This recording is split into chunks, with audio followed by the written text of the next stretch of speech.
Welcome in, everybody. Welcome back to another episode of NXT on Tap. I am Scalz. Tonight we are joined by Phil the Future and Jax, the two main hosts of this show, with me each and every week. But before we get started, I just have a little somber news for everybody.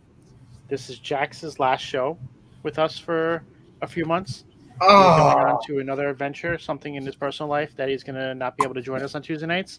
So we will have a third person alternating in, week out. So let's make this But a I good will show be for our back. Jack vote tonight. Don't, He will be don't back worry. when I everything is will be done. back. Yep. It's just Gotta going to be miss a little bit of a break I'll still for be him. watching, but I'll be I know happy you will. to I know back. you will, but it's not going to be the same. No, but we'll have other hosts that you have seen on here before. So we'll be good. We'll be good. But how we doing tonight, guys? I'm doing pretty fucking good. Like You I wouldn't- thought, I was happy as shit with NXT tonight. What a way to start my leave of absence with Roadblock. Hell yeah. I was surprised at what they opened with, but it set the tone for the night. And man, that was Absolutely. great. So Yeah, let's get right. into it. Let's talk about the first match of the evening, the Asylum match between Joe Gacy and Dijak. What'd you think? Fuck, dude. It was. You taped the dude's eyes shut. Jesus. Like, they're just letting these. Like, I'm so happy with what Shawn's letting Gacy and Dijak do. Yeah, like It is- literally. Like, they're like, all right, we trust you. Entertain them. Yeah, I mean, it's a lot too, especially when you see that Dijak was trusted enough to do, like, they put enough faith in Dijak's for him to do a 15-foot drop moonsault from the top of the cage. God, Yeah, he cradled the shit out of that tonight. he did. All right. But I don't know. This Gacy, like, if you have followed Gacy's career, you would understand, Like, right? The what he's CZW. the persona he's at now, because it's the same one from CZW. And if Dijak's taking down Gacy, it's making Dijak look like mean. yeah, This Gacy is the takes a lot Dijak of we've been punishment. missing. This is the one we've been this missing. is the Dijak I want. I just don't want the Sin City fucking Dijak. right. What's going on, Al? How are we doing tonight? Hey, Allison. Hello. Sorry to hear that, Travis. I mean, I was lucky enough to be able to get it. From what I've played so far, the game is actually pretty decent. I really haven't put that much time into it. I'm going to look to do some more of that this week. But they always have sales on it, so you'll eventually be I'm able not to get buying it. into your commercialism. I just don't have time. I mean, for people who I don't was even, I was trying to connect Hey, with our Will. viewers. I mean, boss. I'm not buying into your commercialisms. What's going on, Will? Give you a bow, Phil. Hey, boss. But- Scalz. This match, just the spots on it. I love the fact that Dijak was able to reach all the stuff that was hanging just by jumping up to get it. Like, Yeah, he jumped up and to grab the kendo stick. I'm like, bro. he jumped up to grab the chair. He jumped up to grab the kendo stick. Like, it was just great that it was at that height was perfect. Travis, just so you know, you missed a lot tonight, my guy. You missed a lot. Tonight was action packed. We had a great match between Joe Gacy and Dijak. It was an Asylum match. Yeah. Last week on Twitter, Dijak was like, I need to go channel my inner Dean Ambrose. I'm loving what they're doing on Twitter too. Like, just letting them go and be themselves. It just is so good. Like, and it's Social the same thing. media. Yeah, social media has been big lately. It could be a blessing or it could be a curse. And right now, There's no for the in wrestlers between. in WWE, it's being It's a blessing. Because with what they're doing with this, what they've allowed Drew McIntyre to do, Seth Rollins to do. Like today was just a great day of Twitter for WWE. Yeah. No, I'm not disagreeing with that at all. Just some of the things that featured in this match. Dijak put Gacy in a straitjacket again. Was starting to beat him up with it. Then he used the masking tape and pretty much made Joe Gacy a mummy where he couldn't see. So he taped up his eyes, and yet he still performed a almost perfect spinning Uranagi. Like what? Well, once he had, all you had to do was find him. Once you found him, you know, like you could do the moves without seeing. Oh yeah. Location, but you had the little box that said "Do not open." Well, Dijak decided not to listen to that, and then he received a nice nut shot from it. Get on, dick punch! Punch in the dick! Jax was waiting for that one. By the way, spoiler alert, that's going to be my match of the week. Because that was the only thing he wanted. He just wanted that one moment. The last time the WWE gave me a good moment like that was when Steve-O and when Johnny Knoxville and Sami Zayn wrestled. I was like, this is the best. That's 5 stars, baby. Right? That's when he rolled the ball, right? Did he roll the ball between his legs? Yeah, they did the bowling ball. The mousetrap. He had that big hand. Yeah, you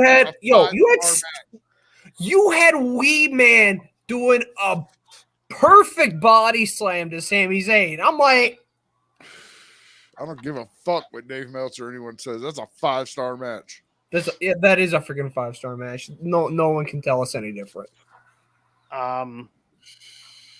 After that, Dijak went through a table, but Gacy went through a door, which was a rough spot. Like it was a good, perfect break on the door. And then Dijak hit Feast Your Eyes twice for the victory. Yeah. I'm curious to see where they go with this because Gacy hasn't won anything. Like Dijak's just been coming out on top this entire time. You're going to have to kill Dijak. That's the only way they're going to get rid of him. The only fucking solution. Yeah, the only solution is kill get rid of Dijak or get rid of Gacy. But then again, Gacy runs on crackhead strength. So, but you know who my neighbor? Who? I don't know. He said crackhead strength. I thought Phil might have knew my neighbor. I got some weird fucking neighbors, ladies and gentlemen. I'm sorry. Sticks. After that, we had a backstage segment in the locker room with the family welcoming Luca Crucifino as part of the family. I knew this was gonna happen. I honestly knew it was gonna happen. With him putting on that great of a performance last week, there was no doubt in my mind Tony was gonna welcome Luca Crucifino into the as the concierge. Like I was, take my money. After that, you had another backstage segment with Fallon Henley and Riley Osborne. Henley was telling Osborne about everything that's happening with Thea, and Blair Davenport interrupted, which led to a match later in the night with Fallon Henley and Blair Davenport. Which is hilarious. We had the NXT Championship match between the Wolf Dogs and Chase University. Phil, you want to start this one out?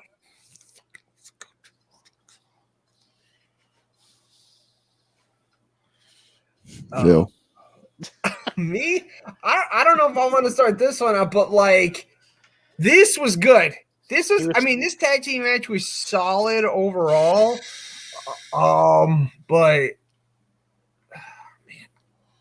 I don't know what I can say about it that was really that bad. It was great. Wolf Dogs were going to go over regardless. I like the entrance that they did. They came out to Braun Breaker's music with the Titantron of Baron Corbin. They both were wearing wolf masks, so they're really buying into this Wolf Dogs gimmick. I mean, if I can't say this, it seemed like they started like it started out when they came out. It was doing the Braun Breaker thing, but then right when it was cut to right when they were cutting it to commercial, they started the vocals from Baron's theme started playing because I could hear the "You take what's mine." I'm like, wait, they did both? Yeah, I didn't catch that. So if they did, that's actually pretty cool. They did. They actually threw in Baron. They threw in the chorus line of Baron's verse, or off of Baron's intro right after they kind of like came out. So yeah, it got cut off so that you barely would have heard it. But yeah, I was like, Tom, Travis, you didn't miss Thea and Blair. Blair faced down Henley.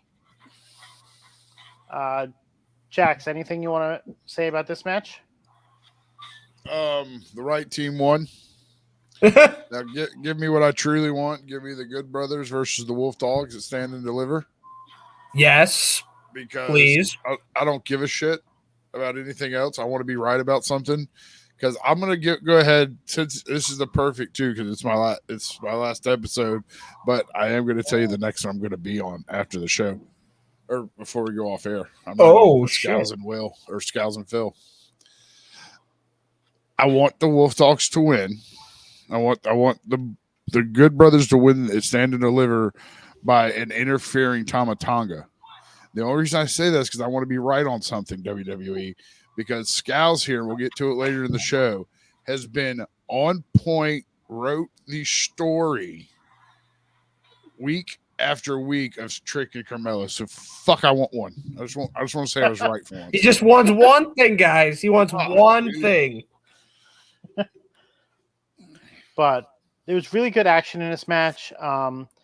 You had Hudson clearing out the ring after a hot tag. You had big German suplexes by Breaker. And eventually you got Braun Breaker spearing Chase essentially in half to pin him and maintain the tag team championships around their waists. After the match, you had a little segment. I don't know what really happened. It happened very quickly, but JC Jane and her new best friend were doing something, and Thea stormed off, and it just led to a bunch of different things. Next, you had Carmelo Hayes backstage with his new handpicked security, saying that he's going to win and then go back-to-back and stand and deliver to win his championship back. And then we get to witness the first match of this new era for Shawn Spears in NXT against Uriah Connors. Okay, that's who the JAG was. JAG? I'm sorry. Just another guy. Yeah, pretty much. I was just going to say the local talent. Fair enough. It's a performance center. He essentially destroyed him in one move. It was pretty much it took was one C4. He hit the C4, pin, win, and then he started talking on the mic. He called out Ridge Holland, and then Holland attacked him afterwards. That was beautiful. Like literally the Shawn Spears stuff. Apparently, like my turn to talk. I got Ty Dillinger. Who cares if it's not the same guy? I'm going to talk about it. So that's the promo, but it is the same guy. I know it is, but you know what I mean. Fuck. Anyway, so I loved it. Shawn Spears. I like them.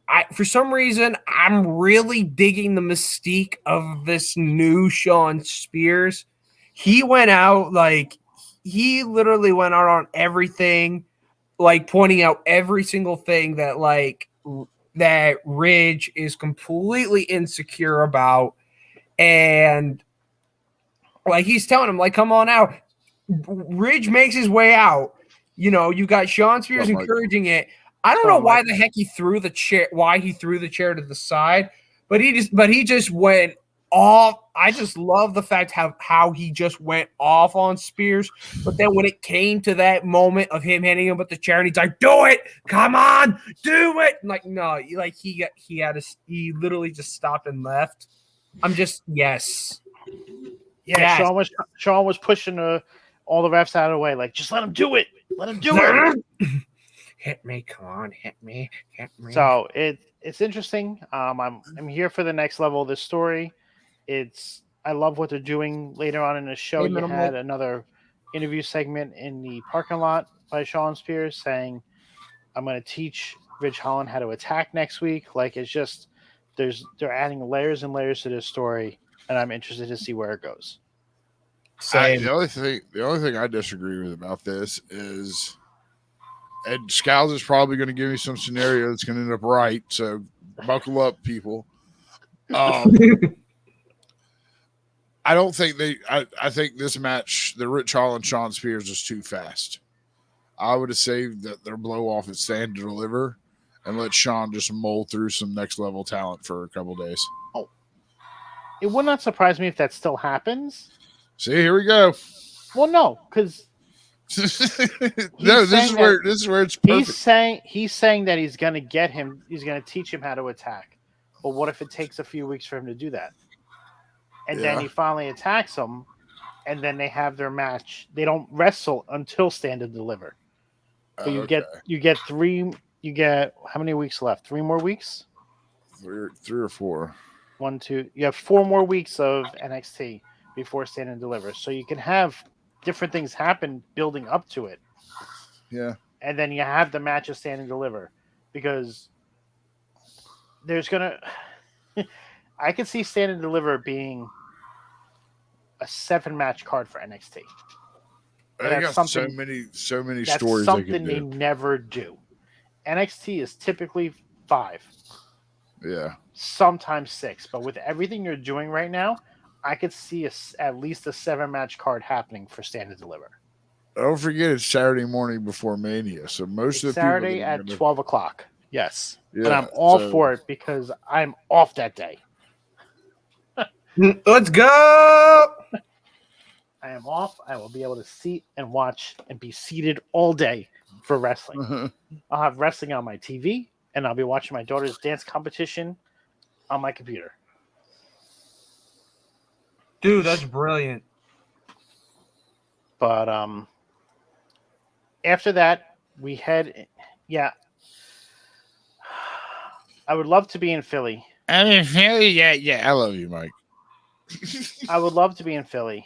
My daughter's dance competition is 20 minutes outside of Philly, but the problem is I have to work the next day. Yeah. So I can't be there because my plan was to go to the Superstore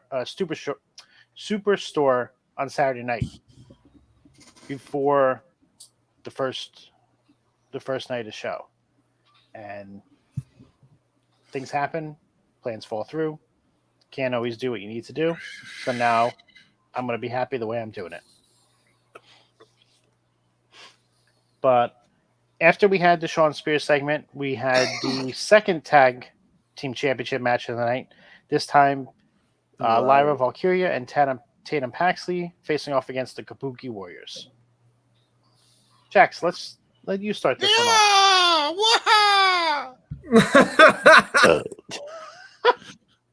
Fucking,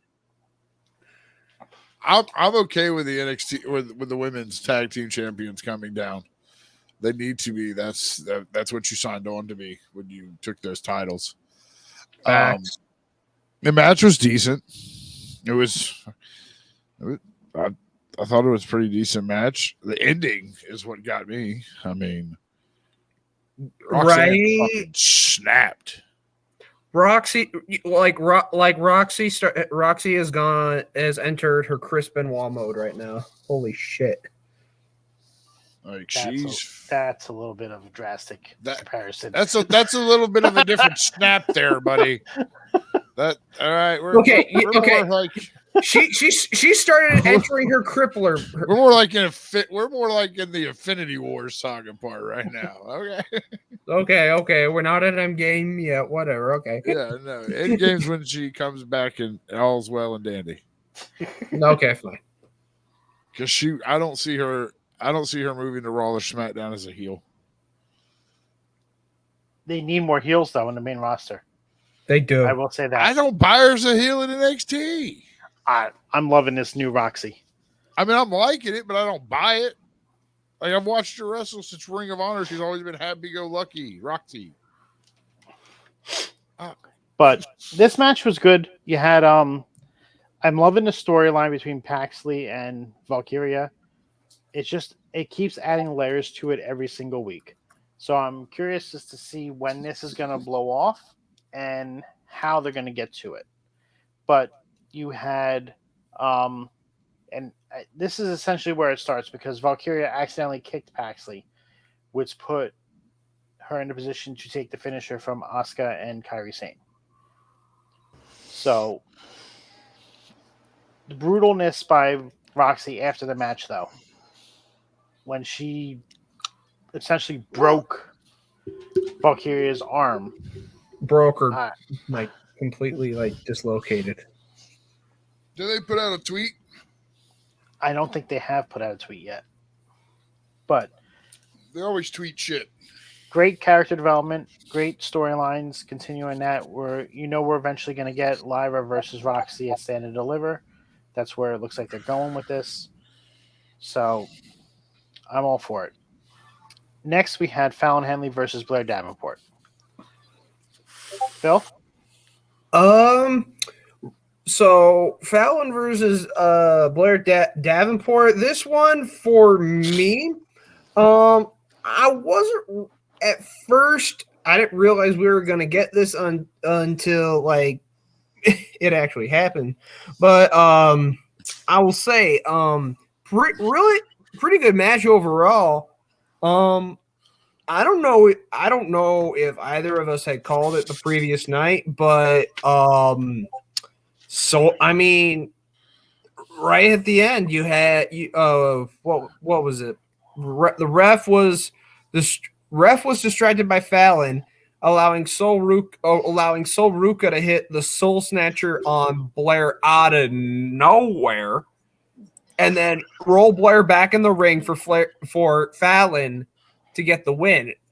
And at first, I think you guys had mentioned it before. At first, we're like, wait a minute, who the hell is that? And then it took a minute to realize, oh shit, that's Sol Ruka, and she's back. It was probably because she got some of the new ink done too. You're out injured for quite a while, so why not get some type of work? It was almost a full year. Yeah, literally. And I mean, during that time, I guess she got herself some new ink, and I'm okay with that. I'm calling Scalz out. He was sitting here and goes, "When the fuck did Sol Ruka come back?" because I missed it because I didn't realize who that was. Yeah, he was like, "When the fuck did she get there?" And then I looked it up and I was like, "Oh, that was her." Because I saw somebody help Fallon. And I saw Fallon win.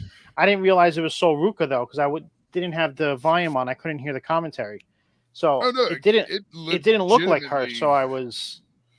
Yeah, no, it legitimately shocked everyone. Like it just something was different about her. So I mean that's a good thing, but I knew she was going to show up tonight. I just didn't know when because of you had the vignette last week on the beach, so you knew she was coming back. I just missed it as to when she did. But right. Good match. So we had another good match here. Henley wins. Then you had backstage with Gigi Dolan and Ava. Gigi is essentially begging Ava, trying to get Ariana Grace to fight her.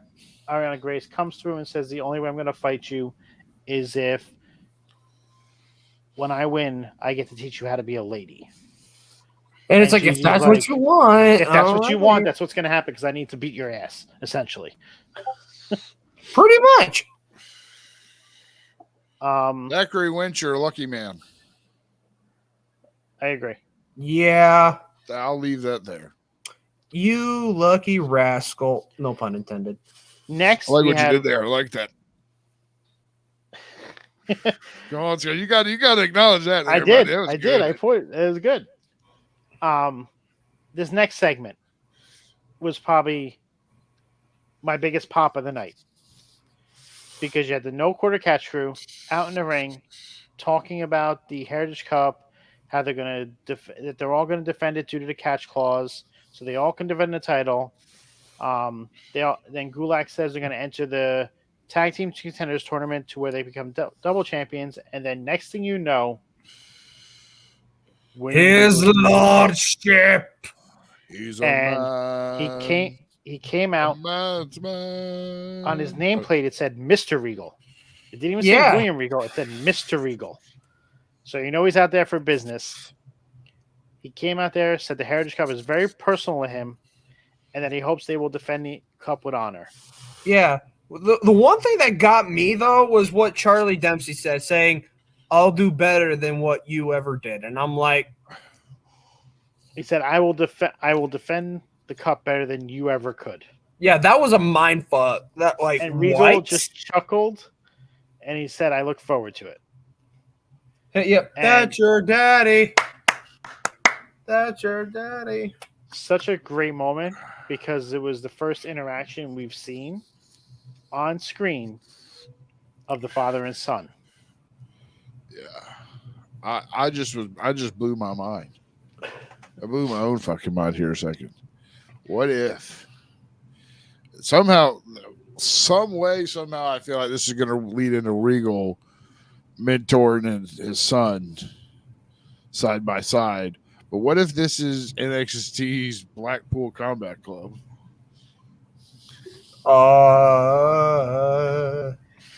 I mean, I don't know how to feel. I kind of thought that was because the way they with the no catch combat club, like no quarter catch club. You put no Regal quarter catch club or whatever. NQCC.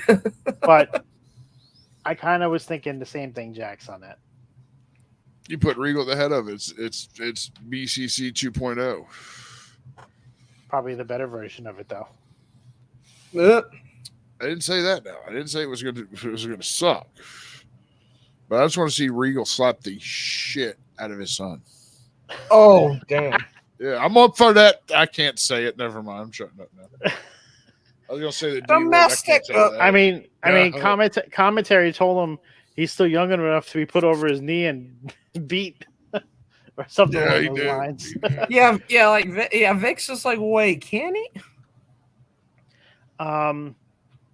After that, we had Noam Dar backstage sitting on the couch. You had Lash Legend and Oro Mensah talking that they can't do this again. That he was like this last time without the cup. Then Legend sits down next to him, just raises up his cap, and it was like the switch was flipped. He was okay. Yeah. Me and Jax were like, thank the Lord. We're like, Jesus, we're just. Yep. Because we couldn't do that again either. I mean, come on. I said it once. I said it again. The Linda McMahon challenge, but nope, not this time. Nope.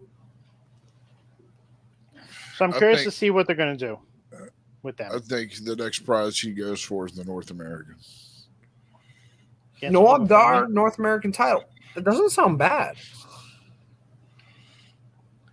Yeah, I mean, I could see that. Next, we had Mr. Stone and Von Wagner in the back. Mr. Stone says he's going to challenge Lexus King. He needs to do it alone. I don't know if that's going to happen next week or not. Mr. Stone got to channel in the inner Robbie E. And then we head into the main event of the evening, the number one contendership match between Carmelo Hayes and Tony D'Angelo, the Don.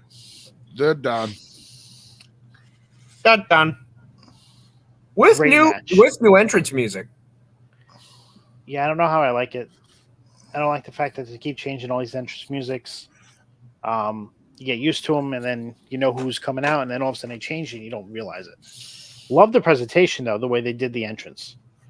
That was cool. Mm-hmm. I can't wait to see his entrance to Stand and Deliver. Yep. But we I had a think great match.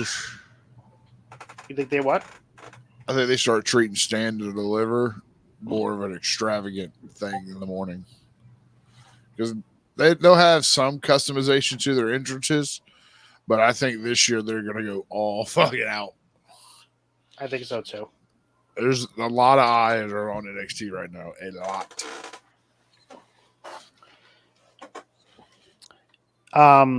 What do you think of this match, Phil? This match was. I honestly think this match was very, very good.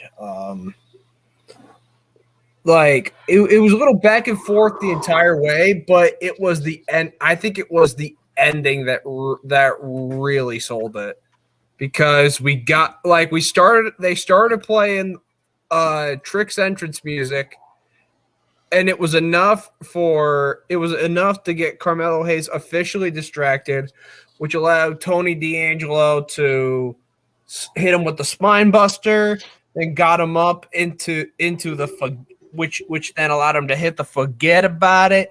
3, 1, 2, 3, new number one contender. And then they played it one more time because Tony said he had one last thing for him, and it was the real deal in Trick Williams. Oh. Trick came down, pretty much dominated everybody, all the security. That Mello, and this is exactly what I said is going to happen. Last week I said Trick was going to come back, cause Mello the championship, contendership, and then you're going to see this is one of the matches that I think is going to happen at Stand and Deliver. I see you over there, Jax.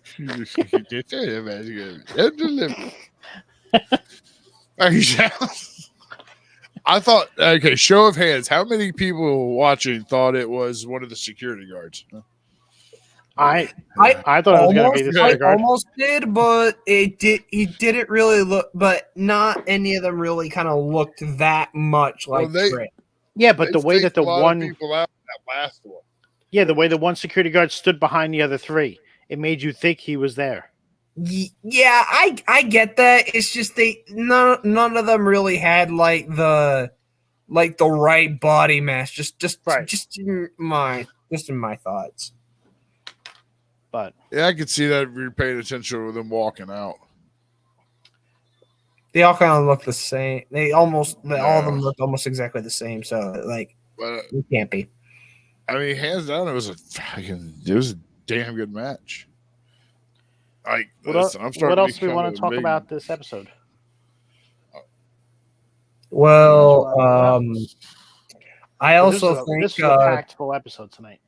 I will also say this: the part involving Thea Hale, I really, obviously with this now, we're seeing the real JC Jane come back out again, but not the the person with the good heart that actually brought Chase U out of debt. Besides, she said the only reason she did it herself was because Andre Chase was an idiot. Duke Hudson's this, and Riley's like whatever. And Thea couldn't take that lightly because I just remember I think it was during the women's tag team match, you just saw security holding Thea back from Kiana James and Izzy Dame, and like holding them back like they're a bunch of wild dogs about to go at each other. Yeah, and then Thea goes back to chase you later and is like, okay, we're gonna have a tag match next week. And JC Jane was like, sorry, I'm busy. Bye. So I'm kind of expecting Thea Hale to be her partner next week in that match. Yeah. And hopefully this gets Thea away from JC because she needs to go back to the way she was. I like her, the bubbly blonde that But I can't. I haven't been able to take this bad girl's image serious. No, This she's not the whole type of. time. She's not the type of one that would fit. It doesn't. It doesn't fit her. Yeah. But anything else we want to touch on?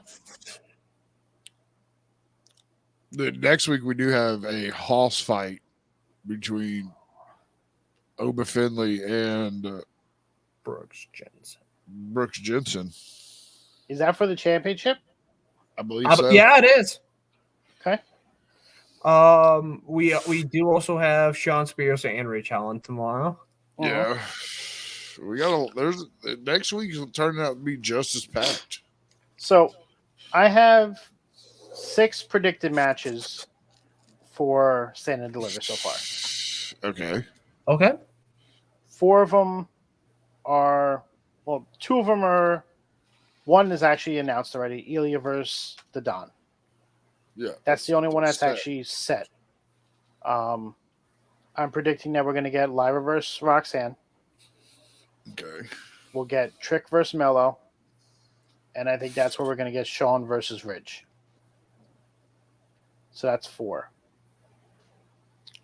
I think we get Wolf Dogs. Good Good brothers too. Yep. Yeah. Yeah, Wolf Dogs then- and OC with Tamatanga. Obafemi is going to defend. I just don't have an idea of who it's going to be against yet.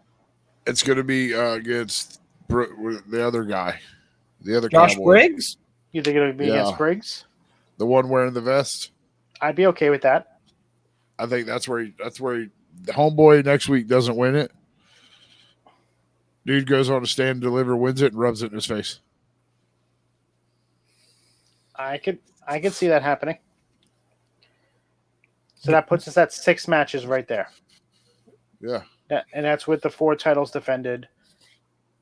And that's not if they add anything else on. So maybe 6 on the card. 7th if they add another match. If they decide to... No, they won't do the tag titles there because they're going to probably do those on the main card. The only other match I WrestleMania. could see them adding would be the the Heritage Cup, and I don't see that. That's a possibility. So I would say a strong 6, possible 7. Yeah, because no quarter catch crew is applying that they made it official that they are applying the Freebirds rule because it's not just Charlie It's Dempsey. called the catch clause. It's called the catch clause. The catch clause. There you go. Any one of them can defend it at any time. So I do like that. I do like how they added that in. Yeah.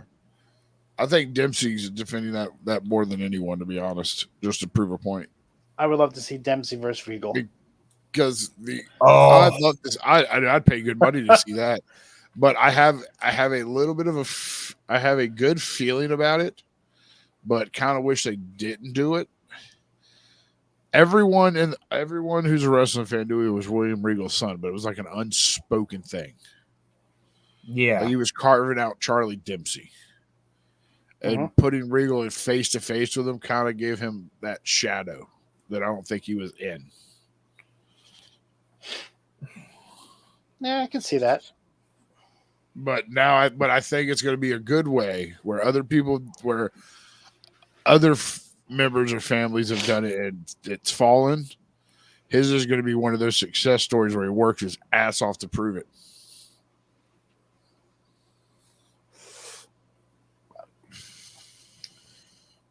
Anything else you want to touch on before we close the tab for the night? Can we send Booker T home again? I don't like Booker T.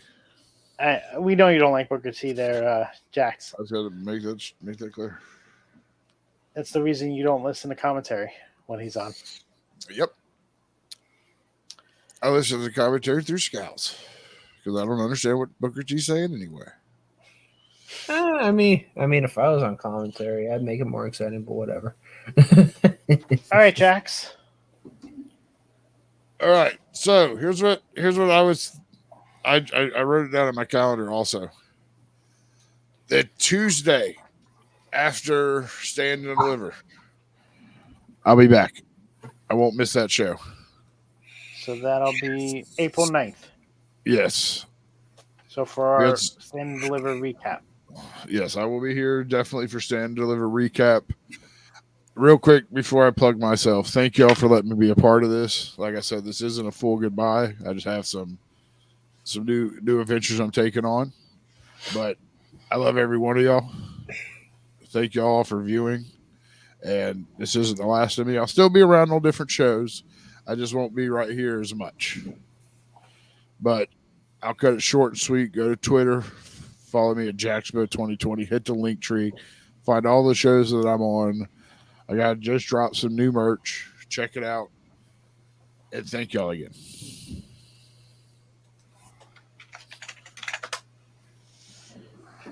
Link is in the chat if you're interested in seeing the merch. Yeah, that right there. Go check Phil? it out. We got all kinds of stuff too. All kinds of shit. Just not mine. Yeah, all right then. So to help close off the night, if for those of y'all who are watching and still love seeing this beautiful face gracing the screen, you can check me out on any type of social media, Twitter, IG, TikTok, Twitch, the whole 9 yards, under the name you see down below at the future. You will always catch me here Tuesday nights for NXT on tap. Occasionally on Thursday nights for the Boss Bitch Trivia Hour, where I am your reigning and defending Boss Bitch Trivia champion. Yep, that's all from me. I am Scalz. You can find me here on Off the Top on both Twitch and YouTube, as well as Off the Top Media _ on TikTok, Twitter, and Instagram. Make sure you guys check out our Patreon. It is popping right now. We got lots of new things going on with it. We are going to have we have 3 different tiers. We have our $2 tier, which gets you Delicious as Fuck, as well as ad-free shows. The $5 tier gets you exclusive shows that we are offering, and then there's a $10 tier that will get you into the monthly watch-alongs with Jackson Will. And the VIP lounge. And the VIP lounge on Discord. It is all connected. So once you subscribe to that, you should open up for you. If it doesn't, we can fix it. If you want to join the Discord, the link is below. I hope everybody had a great evening, and I want to thank you all for coming out tonight. We'll catch you again soon. Tomorrow night, 10:15 p.m. on Rivet City Radio Twitch and Off the Top Media's YouTube. You're going to have The Boom. They will be discussing everything that happened on AEW Revolution, as well as what happened on Dynamite. So hope to see you guys there. Hope you have a great evening. We'll see you soon. Drink Pride.